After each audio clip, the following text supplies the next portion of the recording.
చైర్మన్గా బాధ్యతలు స్వీకరించిన సోదరిమణి సీతా దయాకర్ రెడ్డి గారు, అదే రకంగా నాకు సొంత అన్న లాంటి తిరుపతి గారు, అదే రకంగా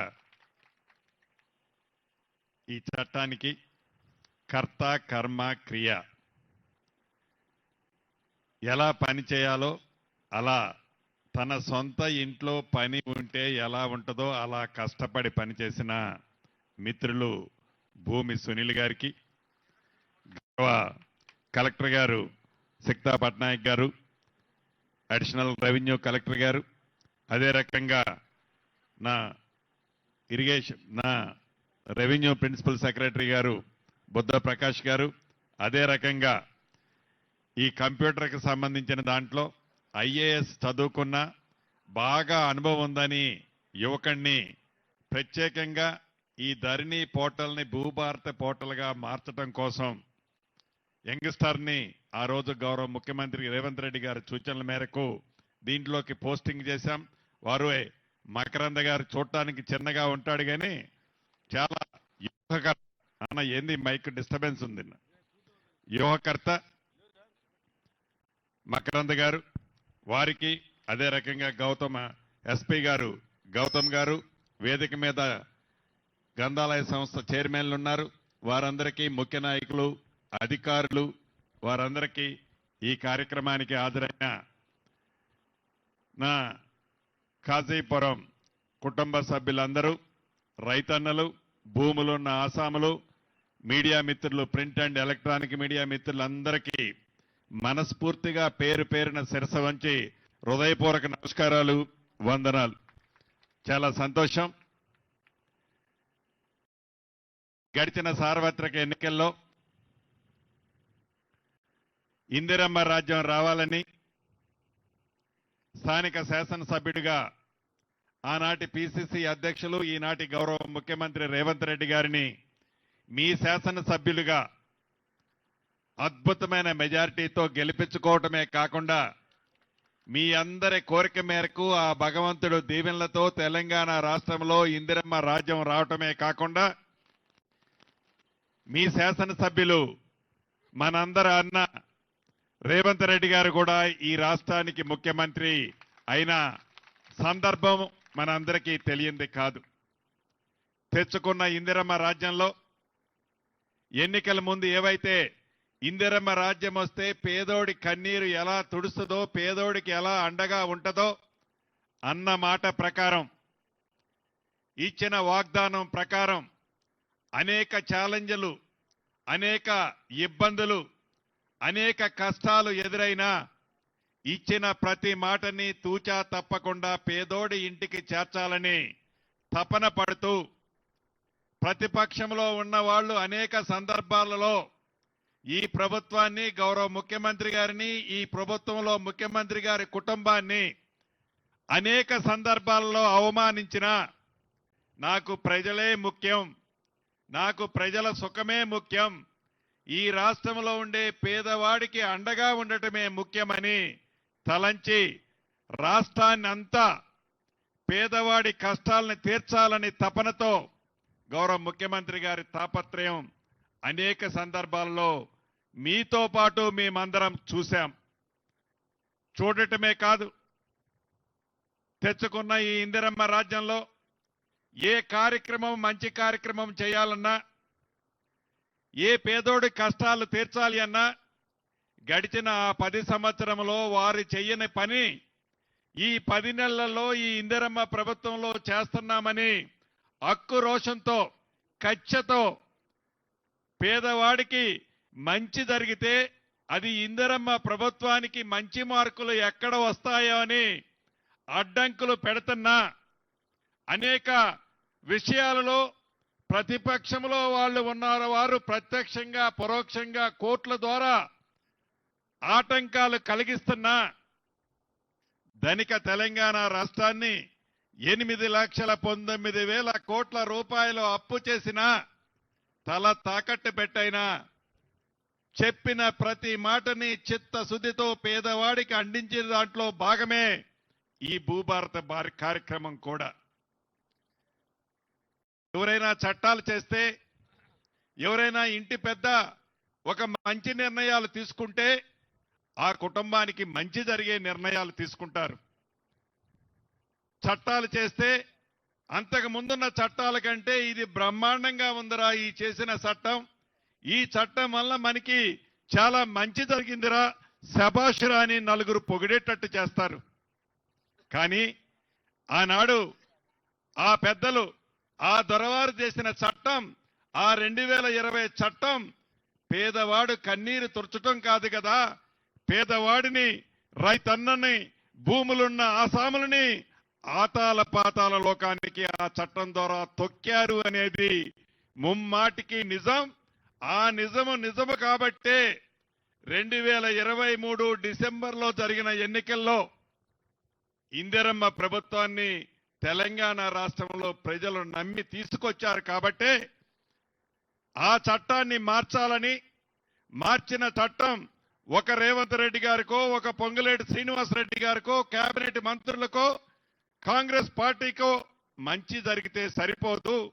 గ్రామీణ ప్రాంతంలో, గూడాలలో, తండాలలో ఉండే ప్రతి పేదవాడికి భరోసా కల్పించి, భద్రత కల్పించే చట్టాన్ని తేవాలని తాపత్రయపడి ఈ భూభారత చట్టాన్ని ఆర్నిశలు అనేక రాత్రులు నిద్రపోకుండా మిత్రులు సునీల్ గారు కానీ, పెద్దల కోదండరెడ్డి గారు కానీ, మన అధికారులు కానీ, అనేక మంది మేధావులు కష్ట ఫలితమే వీరందరూ కలిసి సృష్టించిందే ఈ భూభారతి 2025 చట్టం.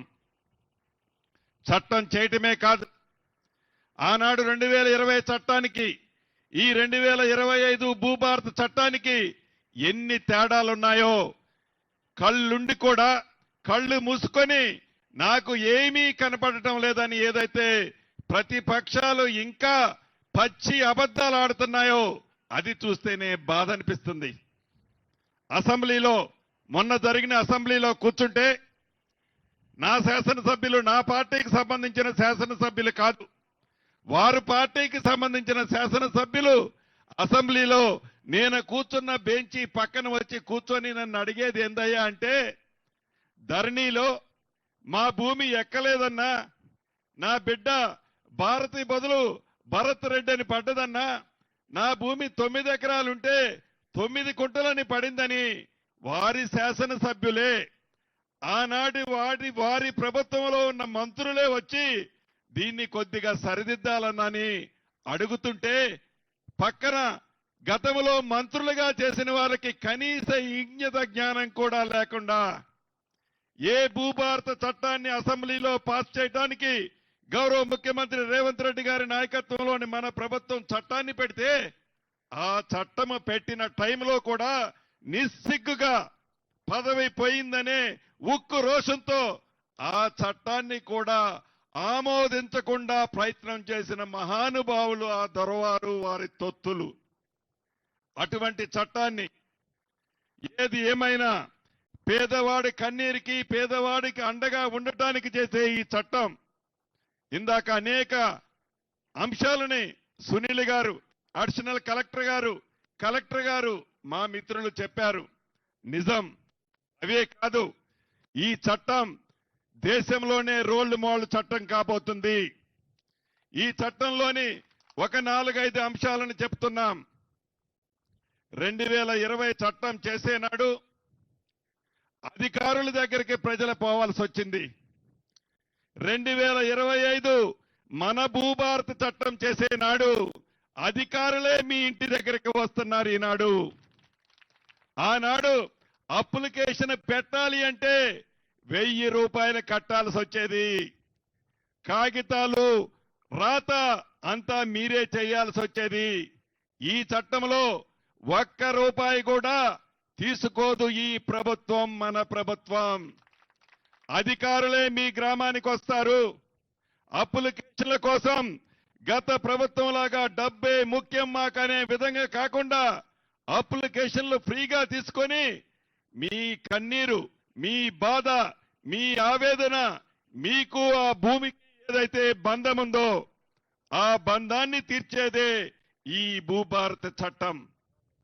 అంతేకాదు, గ్రామాలలో ఇందాక సైనికుడిగా పనిచేసి వచ్చిన మిత్రుడు చెప్పినట్లు ఇందిరమ్మ ప్రభుత్వం అంటేనే పేదవాడికి పంచే ప్రభుత్వం, పేదవాడికి ఇచ్చే ప్రభుత్వం, పేదవాడి కష్టాలు చూసి ఆ కష్టాలకి ఫలితాలు ఇచ్చే ప్రభుత్వం ఇందిరమ్మ ప్రభుత్వం. ఆనాడు ఈనాడు ఏ గ్రామానికి పోయినా ఇందిరమ్మ ప్రభుత్వంలో ఇచ్చిన ప్రభుత్వ స్థలాలు, వ్యవసాయ భూము పట్టాలు ప్రత్యక్షంగా కనిపిస్తాయి. ఆనాడు ఇందిరమ్మ ప్రభుత్వంలో మిగిలిన భూములని ఇందాక మిత్రుడు చెప్పినట్లు ఆ పింక్ కలరు షర్ట్ వేసుకొని ఆ ధరణి పేరుతో పేదవాడికి చెందాల్సిన వేలాది లక్షలాది ఎకరాలని ఆనాటి ప్రభుత్వం కొల్లగొట్టిందన్నమాట ముమ్మాటికి నిజం. వాటన్నిటినీ ఈ భూభారతి ద్వారా ఆడిట్ రూపంలో బయటికి తీసి మళ్ళీ అర్హుడైన పేదవాడికి పంచాలన్నదే మన ఇందిరమ్మ రాజ్యంలోని గౌరవ ముఖ్యమంత్రి రేవంత్ రెడ్డి గారి ఆలోచన. అంతేకాదు, ఏదైతే అసైన్డ్ భూమిలో పేదవాడు సాగు చేసుకుంటున్నాడో ఆ సాగు చేసుకునేవాడు అర్హుడైతే ఆ అసైన్డ్ భూమిని తప్పకుండా హక్కులు కూడా పేదవాడికి ఈ ప్రభుత్వంలో ఇవ్వటానికి సిద్ధంగా ఉంది. అంతేకాదు, ఆనాడు అర్ధరాత్రి రెవెన్యూ వ్యవస్థని భ్రష్టపట్టించే విధంగా విఆర్ఓ వ్యవస్థని ఒక్క కలము పోటుతో ఒక్క అధికారి చెప్పిండని ఒక ఊళ్ళో ఆ దొరవారి మాట ఆ విఆర్ఓ వినలేదని ఆ వ్యవస్థనే కుప్ప కూల్చిన ఆ మహానుభావుడు తీసుకున్న నిర్ణయాన్ని మన ఇందిరమ్మ ప్రభుత్వంలో ప్రతి రెవెన్యూ గ్రామానికి ఒక రెవెన్యూ ఆఫీసర్ని, ఉద్యోగస్తుడిని తప్పకుండా పెడతామని చెప్పి అన్న ప్రకారం ఈ రెవెన్యూ సమస్యల భవిష్యత్తులో రాకుండా ఉండే విధంగా అర్హులైన వాళ్ళని మళ్ళీ తిరిగి ఆ వ్యవస్థలోకి తీసుకొచ్చి పేదవాడికి ఆ రెవెన్యూ గ్రామంలోనే ఏ కష్టం వచ్చినా అక్కడే శాశ్వతంగా పరిష్కరించే సౌకర్యాన్ని మన ఇందిరమ్మ ప్రభుత్వంలో తిరిగి తెచ్చుకుంటున్నాం. అంతేకాదు, ఇందాక మిత్రులు సునీల్ గారు చెప్పినట్లు ఎక్కడైతే కానిగట్టి పంచాయతీలు, ఫారెస్ట్ కి ప్రైవేటు భూములకి మధ్య ఉన్న పంచాయతీలు, అదే రకంగా రెవెన్యూకి ప్రైవేటు భూములకు మధ్య ఉన్న గెట్లు పంచాయతీలు, ఇద్దరు రైతుల మధ్య ఉన్న గెట్లు పంచాయతీలు, కోర్టులో లేని ప్రతి సమస్యని ఈ భూభారతి ద్వారా శాశ్వతంగా పరిష్కరించాలన్నదే మన ఇందిరమ్మ ప్రభుత్వం యొక్క ఈ చట్టం యొక్క ముఖ్య ఉద్దేశము. అంతేకాదు, గ్రామాలలో భూములున్నాయి, పాస్బుక్ ఉంటుంది, పాస్బుక్ అయితే ఉంటుంది కానీ దానికి తగ్గ భూమి ఎక్కువ తక్కువ ఉంటుంది. అంటే ఆర్ఎస్ఆర్ లో 10 ఎకరాల భూమి ఉంటే 13-14 ఎకరాలకి పాస్బుక్లు ఇస్తారు.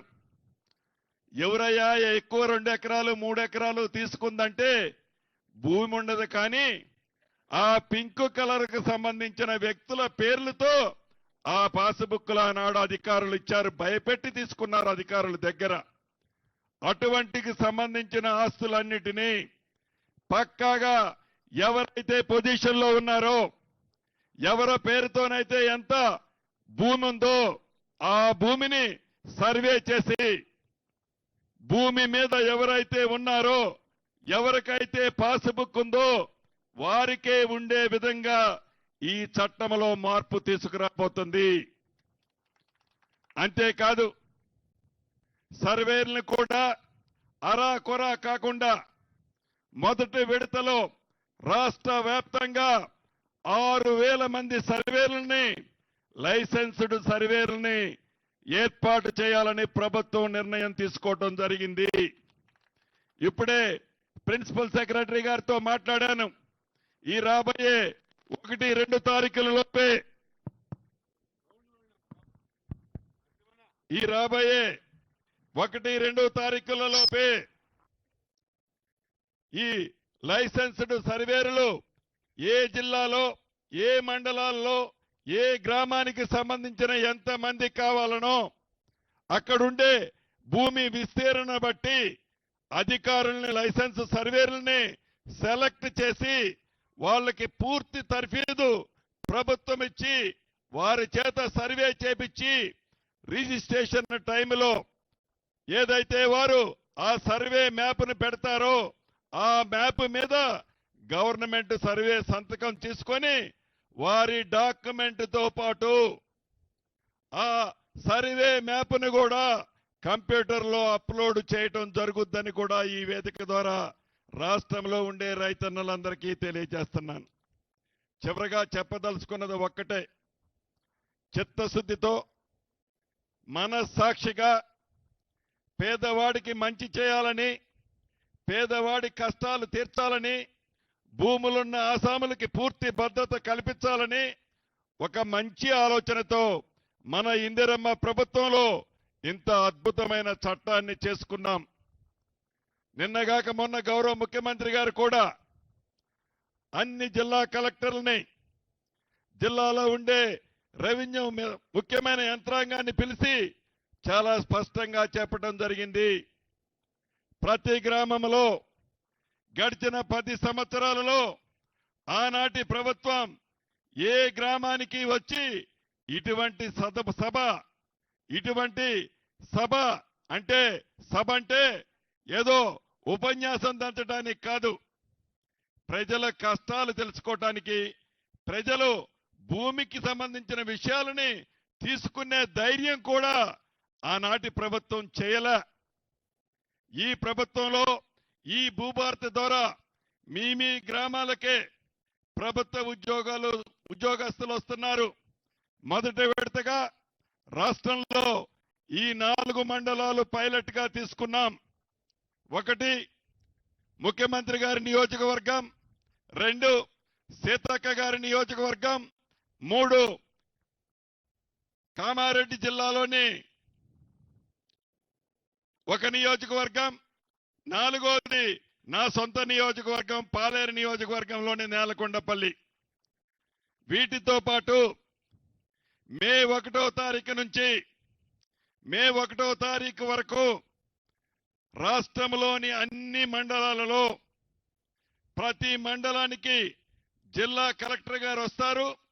అవగాహన సదస్సు ఈ భూములకు సంబంధించి ఈ 2025 భూభారత చట్టానికి సంబంధించి ఈ చట్టంలో ఉన్న అనేక అంశాలు సంబంధించి గౌరవ కలెక్టర్లే మీ మండలానికి వస్తారు. దీని మీద పూర్తి అవగాహన మీకు కల్పిస్తారు. అది పూర్తయిన తర్వాత మే 1వ తారీఖు నుంచి, అంటే 1వ తారీఖు కానీ 2వ తారీఖు నుంచి మిగిలిన 28 జిల్లాలలో ప్రతి మండలాన్ని, ప్రతి జిల్లాలో 1 మండలాన్ని ఈ 4 మండలాల్లాగా రాష్ట్ర వ్యాప్తంగా మిగిలిన 28 జిల్లాల్లో కూడా పైలట్ మోడల్ గా 1 మండలాన్ని తీసుకుంటారు.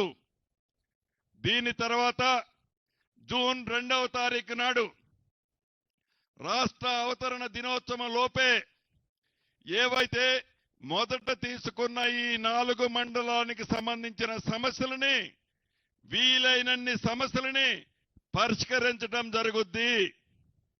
వాటితో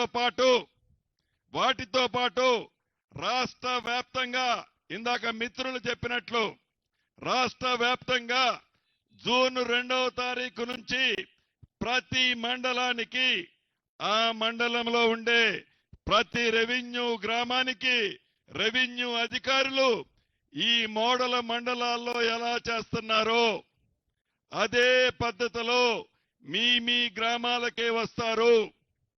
ఎవరు అభద్రతకు లోను కావాల్సిన పని లేదు. చివరికి అప్లికేషన్ ఫీజు కూడా మీరు ఇవ్వాల్సిన పని లేదు. ప్రభుత్వ అధికారులే, రెవెన్యూ అధికారులే మీ గ్రామాలకు వచ్చి శాశ్వతంగా 2020 చట్టం ద్వారా మీకొచ్చిన ఇబ్బందులతో పాటు గతంలో ఉన్న ఇబ్బందులతో పాటు భవిష్యత్తులో ఇబ్బందులు రాకుండా ఈ చట్టం ద్వారా ఈ రాష్ట్రంలో ఉండే ప్రతి రైతన్నకి ప్రతి భూమున్న ఆసామికి పూర్తి భద్రత మన ఇందిరమ్మ ప్రభుత్వంలోని గౌరవ ముఖ్యమంత్రి రేవంత్ రెడ్డి గారి నాయకత్వంలోని మన ప్రభుత్వం పూర్తి అండదండలుగా ఉంటది అని మరొక్కసారి రాష్ట్ర ప్రజలతో పాటు ఈ గ్రామ ప్రజలకి మనస్ఫూర్తిగా పేరు పేరున తెలియజేసుకుంటూ ఇంత మంచి అవకాశాన్ని రాష్ట్రంలో ఉండే ప్రజలు ప్రతిపక్షంలో ఉండే నాయకులు కూడా ఉపయోగించుకోవచ్చు. ఒక కాంగ్రెస్ పార్టీకే కాదు,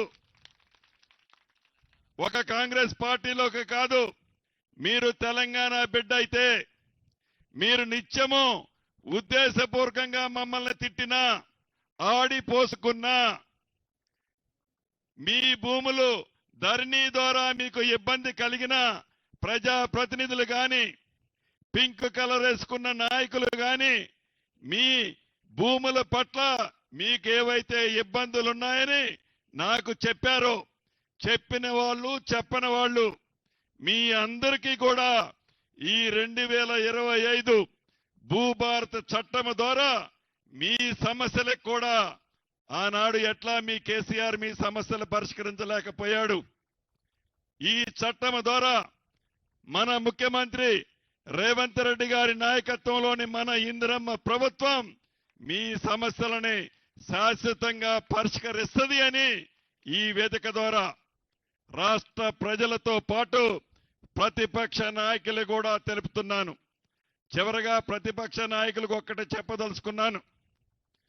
ఈ భూభారతి మీరు స్వయాన ఒక రైతయుండి రైతని చెప్పుకుంటున్న మీరు ఆనాడు 2020 చట్టంతో ప్రజలకి ఎంత ఘోషలో పెట్టారో మీకు ఇప్పటికైనా అర్థం కావటంలా. ఈ సభలు చూసిన తర్వాతైనా ఈ చట్టం అమలులోకి వచ్చిన తర్వాత ఈ సందర్భాన్ని చూసైనా జ్ఞానోదయం తెచ్చుకొని మంచిని మంచి అని అనలేకపోతే సంతోషం, మంచిని చెడుగా చిత్రిస్తే మొన్న 2 అంకెల్లో వచ్చిన సీట్లు మీరు ఇదే రకంగా ప్రవర్తిస్తే రాబోయే ఎన్నికల్లో పార్లమెంటు ఫలితాల్లోనే లాగే మళ్ళీ వస్తాయని కూడా ఈ వేదిక ద్వారా వారికి తెలియజేసుకుంటూ మీ అందరికీ కృతజ్ఞతలు చెప్తూ సెలవు తీసుకుంటున్నానన్న. Thank you very much. ధన్యవాదాలు సార్. ఇది ప్రజాపాలన గొప్పతనం అంటే అని తెలియజేసిన మంత్రివర్యులు ప్రజాపాలన ప్రభుత్వ అధికారులే ప్రజల దగ్గరికి వచ్చి సమస్యలన్నింటినీ కూడా శాశ్వత పరిష్కారం చేస్తారు. చట్టాలన్నింటినీ కూడా మన ఇందిరమ్మ రాజ్యం చుట్టాలుగా మారుస్తుందని తెలియజేసినటువంటి గౌరవ మంత్రివర్యులు ధన్యవాదాలు తెలియజేస్తూ ఇప్పుడు నారాయణపేట జిల్లా రెవెన్యూ ఉద్యోగులు మంత్రివర్యుల్ని సత్కరిస్తారని ఆశపడుతున్నారు. అనుమతించాల్సి కోరుతున్నాం. నారాయణపేట జిల్లా రెవెన్యూ ఉద్యోగులు వేదికపైకి రావాలి త్వరగా ప్లీజ్. నారాయణపేట జిల్లా రెవెన్యూ ఉద్యోగులు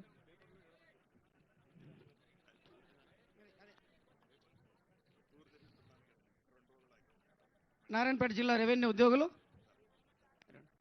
త్వరగా రావాలి వేదికపైకి ప్లీజ్.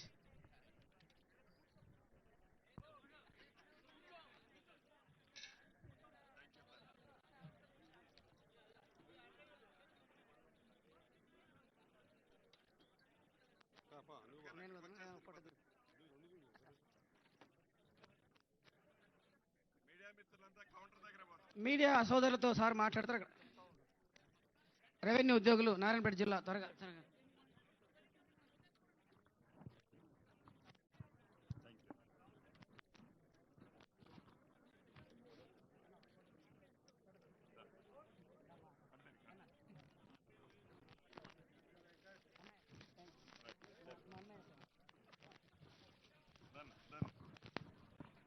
ధన్యవాదాలు సార్. గౌరవ